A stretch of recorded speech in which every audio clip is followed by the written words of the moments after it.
যারা বাচ্চাকে নতুন স্কুলে দিয়েছেন তারা কম বেশি সবাই এই চিন্তায় থাকেন যে বাচ্চাকে টিফিনে কি দিবেন, কি দেওয়াটা বেটার হবে। আমারও আপনাদের মতো সেম অবস্থা। তো আমি আয়ানকে প্রতিদিনই ফ্রোজেন ফুড দিতাম, নাগেট, সসেস, চিকেন বল। কিন্তু আমার আম্মু এটা কোনোভাবেই মেনে নিতে পারছেন। আম্মুর একটাই কথা, তার নাতি নাকি এভাবে প্রতিদিন বাহিরের খাবার খেলে অসুস্থ হয়ে যাবে। আর যেহেতু এগুলোতে টেস্টিং সল্ট থাকে, তাই টেস্টিং সল্ট বাচ্চাদের জন্য বা বড়দের জন্য একদমই প্রতিদিন খাওয়া ঠিক না। তো যাই হোক, এখন আসুন আমি কিভাবে আজকে টিফিনটা রেডি করে রাখবো আয়নের জন্য ওটা শেয়ার করি আপনাদের সাথে। আমি এখানে মুরগিটাকে কেটে ধুয়ে পরিষ্কার করে এখানে পানি ঝরাতে দিয়েছিলাম কিছুক্ষণের জন্য।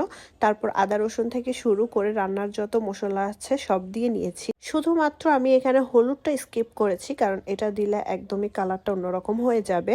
আর এখানে আমি অবশ্যই সয়া সস দিয়েছি। একটা মুরগি রান্না করতে কি কি মশলার প্রয়োজন হয় এটা কম বেশি আমরা সবাই জানি, তাই আমি আর এখানে আলাদা করে কিছু বললাম না। এটা অনেকটা চিকেন ফ্রাই স্টাইলে। আর এখানে আমি ময়দা, তারপর একটু গুঁড়ো মরিচ আর একটু লবণ দিয়ে মিশিয়ে নিচ্ছি ভালো করে। কখনো জাম বানিয়ে খেয়েছেন? আজকে আমি জাম বানানোর স্টাইলে মুরগিটাকে রেডি করব। আমি কিন্তু সব ধরনের মশলা দিয়ে মুরগিটাকে অনেকক্ষণ ধরে ম্যারিনেট করে রেখেছিলাম। এখন হলো ফাইনাল স্টেপ। তো আমি এখানে মুরগিগুলোকে সবগুলো এক এক করে ময়দার মধ্যে দিয়ে নিচ্ছি।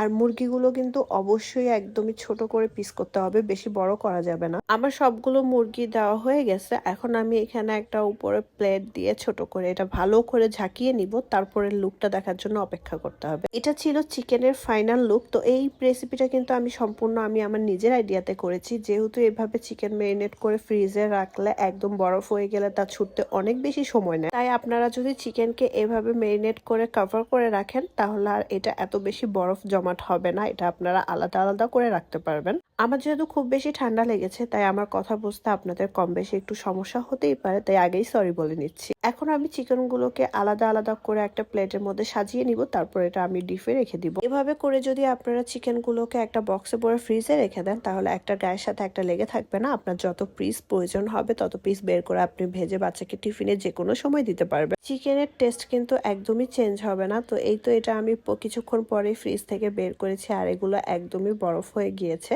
তো এগুলো আমি এখন একটা একটা করে তুলে নিব। তুলে আমি একটা বক্সে করে রেখে ডিপে রেখে দিব আবার। আর আমার যত পিস প্রয়োজন হবে আমি আমার বাচ্চার টিফিনের জন্য ভেজে নিব। আমরা যেহেতু রোজা আসছে, আপনারা চাইলে ইফতারের আইটেমেও এই চিকেনটাকে রাখতে পারেন। তো আজকের ভিডিওটা আমি এই পর্যন্তই শেষ করছি। কেমন লেগেছে অবশ্যই কমেন্টস করে জানাতে ভুলবেন না। ভালো থাকবে, সুস্থ থাকবেন। আল্লাহ হাফেজ।